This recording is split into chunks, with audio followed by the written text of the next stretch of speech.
Welcome back to the Pro Ticker Podcast, your Tuesday morning edition covering major financial magazine headlines, everyone. Today we're embarking on a really deep dive into an absolutely fascinating array of headlines. We're looking at Reuters, CNBC, Bloomberg, Yahoo Finance, and we're connecting the dots between global trade, market movements, and some truly surprising industry shifts that are, reshaping our world. Exactly. And our mission, as always, is to pull out the most important insights from these sources. We want to understand the why behind the news, really dig into it, and explore the far-reaching implications for you, the global citizen, the investor. It's about getting you well-informed, quickly, thoroughly, without feeling buried in information. We're here to give you that shortcut, basically, to being truly in the know. Absolutely. So let's kick things off. Our first big topic, the continuing U.S. tariff drama. And alongside that, some pretty significant shifts happening in global alliances. Okay, so a federal appeals court just dropped a bit of a bombshell. They ruled most of President Trump's global tariffs were illegal. They're saying, and this is from CNBC and Reuters, that only Congress actually has the constitutional authority for levies that broad. I mean, this isn't just a small legal fight. It's a huge challenge to executive power on trade. Right. And what's really fascinating here is the reaction from U.S. Treasury Secretary Scott Bessent. He sounded, very confident talking to Reuters. He believes the Supreme Court will ultimately uphold these tariffs. But, and this is key, he also mentioned a plan B, said other authorities could be used if the tariffs get struck down. And he specifically brought up the Smoot-Hawley Tariff Act of 1930. Now, Smoot-Hawley, an article on the U.S. Senate website calls it among the most catastrophic acts in congressional history, famously blamed for worsening the Great Depression, escalating trade wars. So this raises a massive question, doesn't it? What does all this legal uncertainty plus the threat of using that law mean for global trade stability? For American businesses, it just throws so much unpredictability into the mix. Businesses have to plan for, potentially extreme outcomes now. Yeah, you nailed it with unpredictability. And while U.S. markets, as CNBC and Yahoo Finance pointed out, were kind of in wait-and-see mode on Monday, it was Labor Day, after all, the long-term effects are definitely something to watch. This kind of policy limbo you described, where tariffs might vanish or, get replaced by something even harsher, that must be putting immense pressure on supply chains, on investment decisions right now. Which sectors specifically do you think are feeling this the most, this legal uncertainty? Oh, definitely sectors with those really complex global supply chains. Think automotive, electronics, even apparel. They're undoubtedly on high alert. Any business relying on imported parts or exporting finished goods finds itself in a really precarious spot. That wait and see in the markets, it's really just a reflection of that paralysis. It's incredibly hard to make big strategic investments when the basic rules of trade are so up in the air. It puts American companies at a serious competitive disadvantage compared to firms operating where trade rules are more stable. Okay, and this is where things get really interesting geopolitically, tying right back into that U.S. tariff situation. Because against this backdrop, the Shanghai Cooperation Organization, the SCO, just wrapped up its summit in Tianjin, and it signals a very significant, very deliberate push from Beijing to sort of reshape the global order. Indeed, this two-day event, reported by CNBC, was widely seen as China making a concerted effort, trying to shape a new global security, a new economic order, and presenting it as a direct challenge to the U.S.-led status quo. There was this really powerful image, right? Chinese President Xi Jinping, Russia's Vladimir Putin, India's Narendra Modi, holding hands and sharing a good laugh. Analysts cited by CNBC said the visual reflects a delicate mix of competing rivalries and shifting power dynamics. It's much more than just a photo op. It's a very deliberate, symbolic signal of an alternative power structure coming together. Suggests a united front, even if it's maybe more about convenience than deep ideological alignment. And crucially, the summit also highlighted the thaw in India-China relations. Modi and Xi had their first meeting on Chinese soil in 7 years, according to CNBC. They pledged cooperation, and analysts are suggesting this warming trend was, at least partly, motivated by high Trump tariffs on both countries. So, wait, if I'm getting this right, U.S. tariffs might actually be pushing these two giants closer together. That surely wasn't the intended consequence from the White House, was it? That's a really crucial observation. And if we connect this to the bigger picture, India seems to be strategically signaling its options to Washington. Playing the field, you could say. This comes right after President Trump slammed India's trade ties, called them a totally one-sided disaster. That was in a CNBC report citing India's own high tariffs and its purchases of Russian oil. So India, in turn, is looking to diversify, especially its pharmaceutical exports, trying to move beyond its biggest market, the U.S. seeking growth in places like Russia, the Netherlands, Brazil, precisely because of these tariff worries. As Reuters detailed, it's a calculated move by India. reducing reliance, mitigating risk. It shows a multi-alignment strategy, not being tied to just one global power. You're playing a very sophisticated game of diplomatic poker here. And adding more fuel to these new alliances, Russia's Gazprom just inked a major deal, a legally binding agreement to build the Power of Siberia 2 gas pipeline. It's going to run to China via Mongolia, according to Bloomberg. This isn't just about energy, it's a huge political win for the Kremlin. It's meant to make up for lost European sales by shipping, up to 50 billion cubic meters of gas a year to China, Yeah. and at a lower price than Europe pays. That's a massive energy pivot, really cementing the strategic energy link between Moscow and Beijing. Which brings up an important question discussed in a CNBC analysis. Despite all the threats, the strong talk, why hasn't President Trump imposed more punitive sanctions on Russia, especially with these deepening energy ties to China?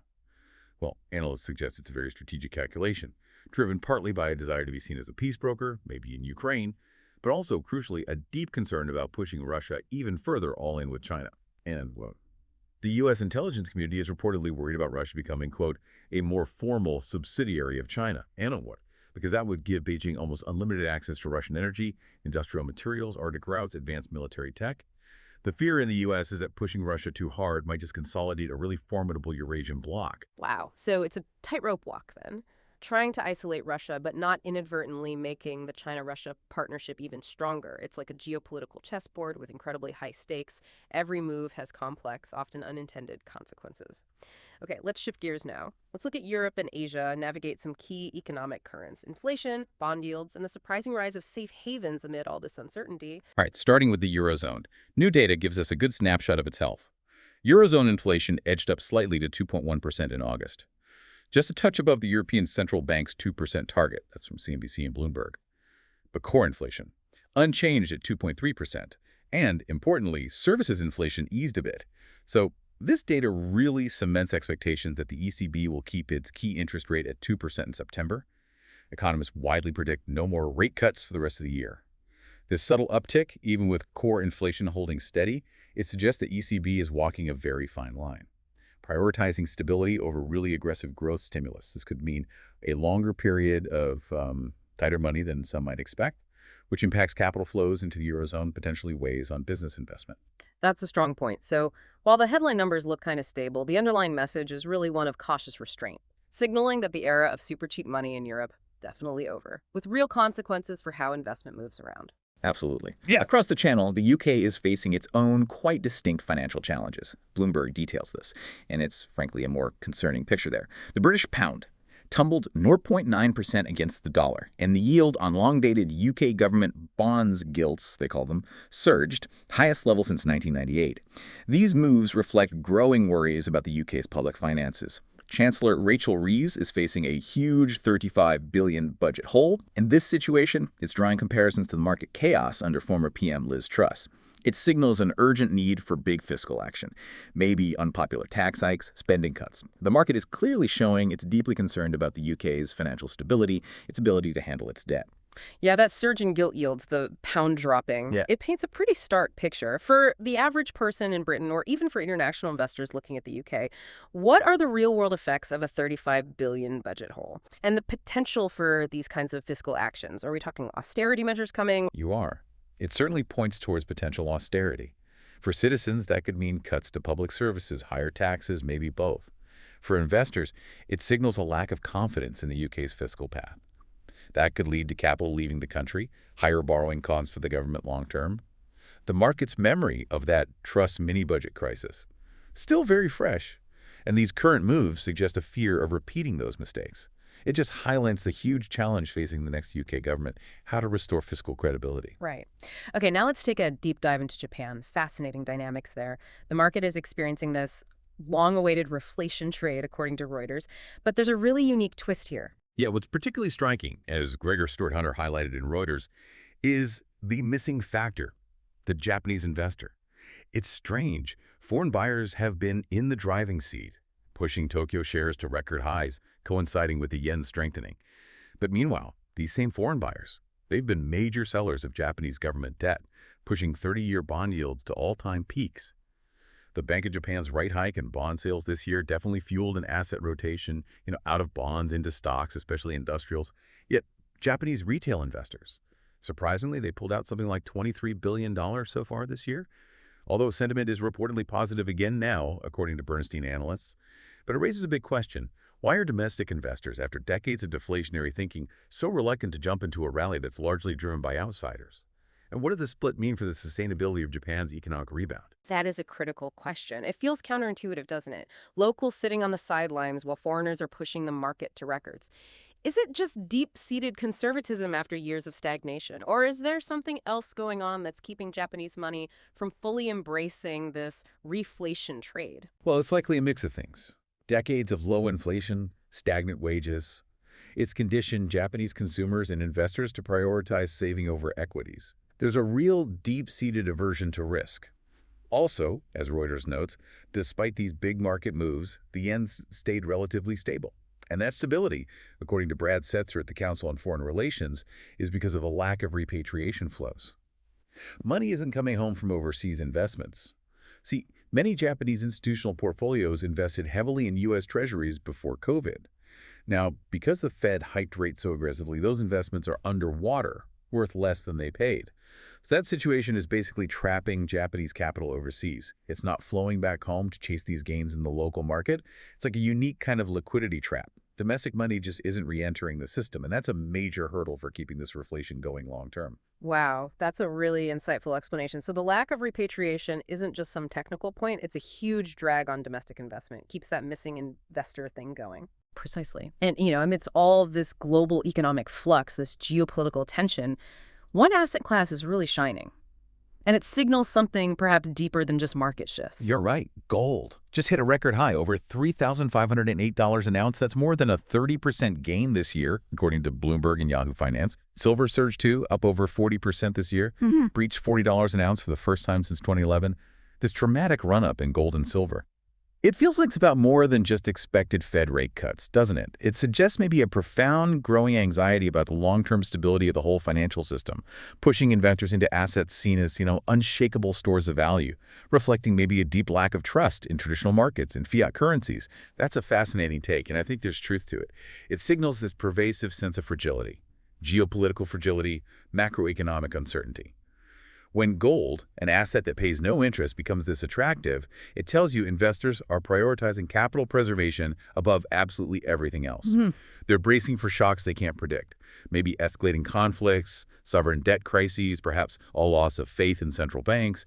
It's a flight to perceived safety, sure, but the sheer scale of it implies this deep-seated apprehension. It goes beyond just worrying about short-term market dips. It's almost like a preemptive hedge against the great unknown. From this flight to safety, okay, let's zoom in on some interesting industry spotlights.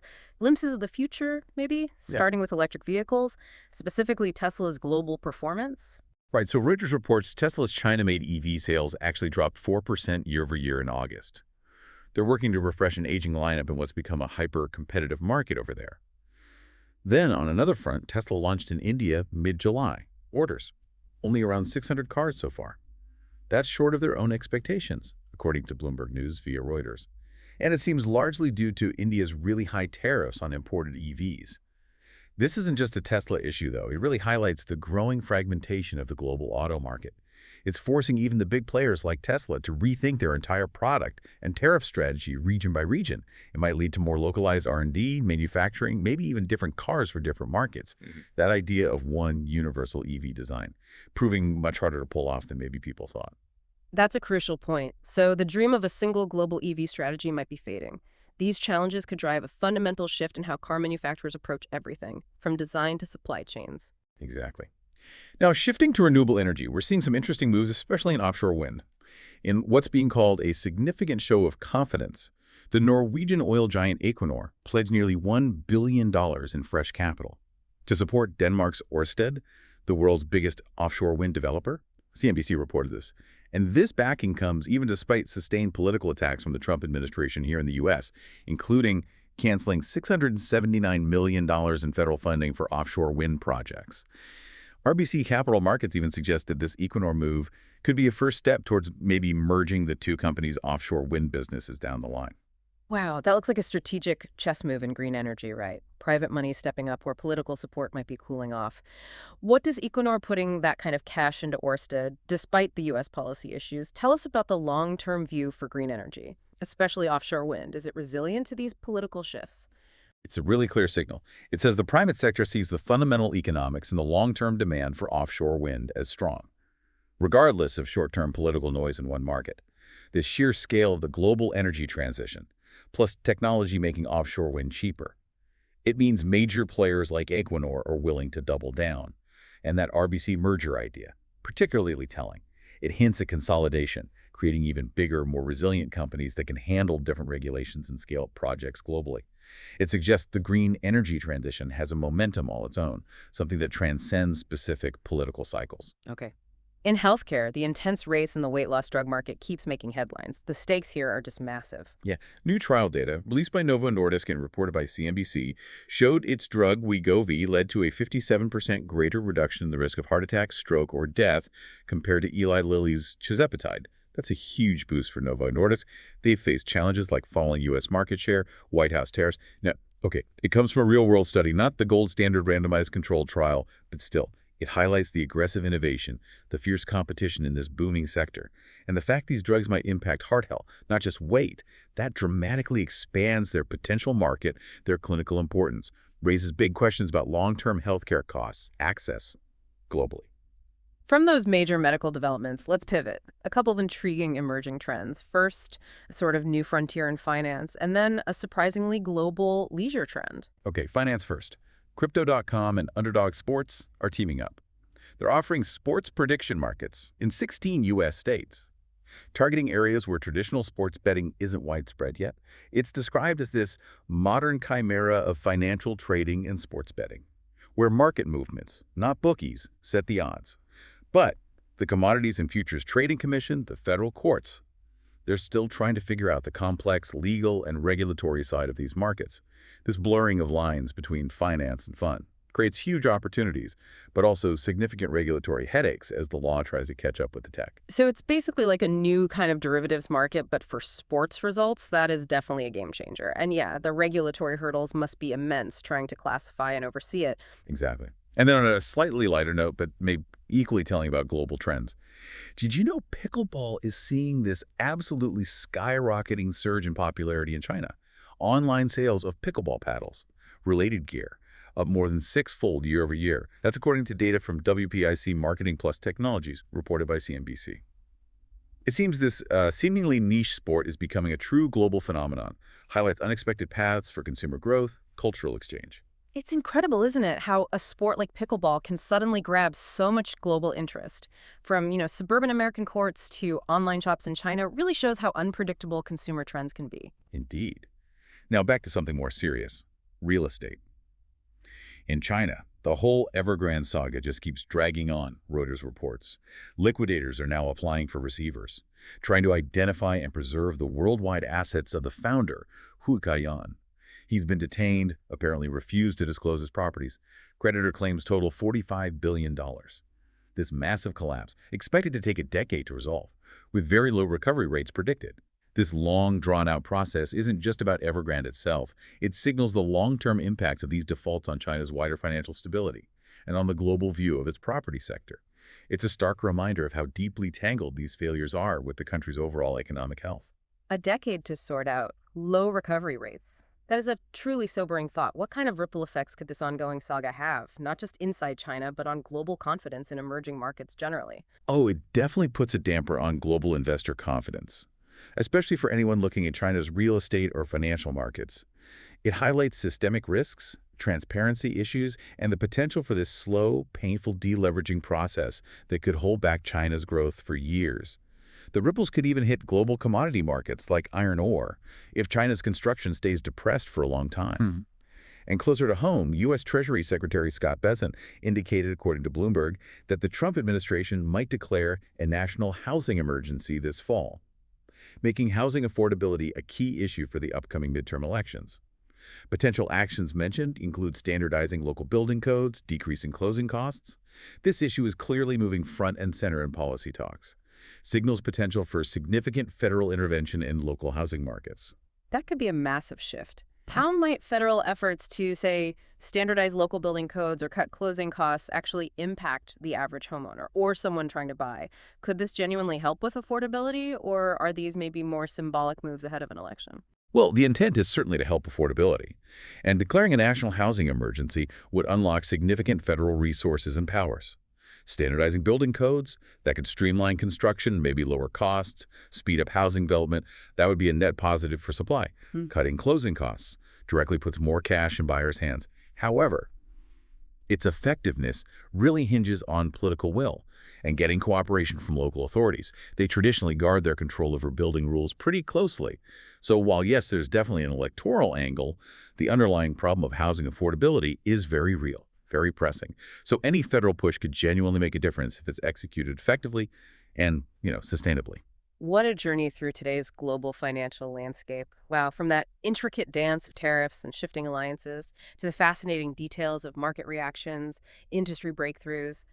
The interconnectedness is just undeniable. It really is like pulling one thread and watching the whole tapestry of global finance and geopolitics shift right in front of you. Absolutely. If we connect all this back to the bigger picture, it's just so clear that geopolitical strategy, trade policy, economic data, they're constantly interwoven, creating both really significant challenges, but also surprising new opportunities for anyone paying close attention. Understanding these links, anticipating the ripple effects, that's truly key to navigating the modern financial world. So, as you reflect on all these global forces at play, maybe consider this provocative thought. How did these profound shifts in trade alliances, economic power dynamics, how do they ultimately reshape your own financial landscape? And what hidden opportunities might be emerging in some of the unexpected corners of the world that we've touched on today? Thank you so much for joining us on this deep dive. We'll see you all tomorrow morning with new headlines from major financial magazines.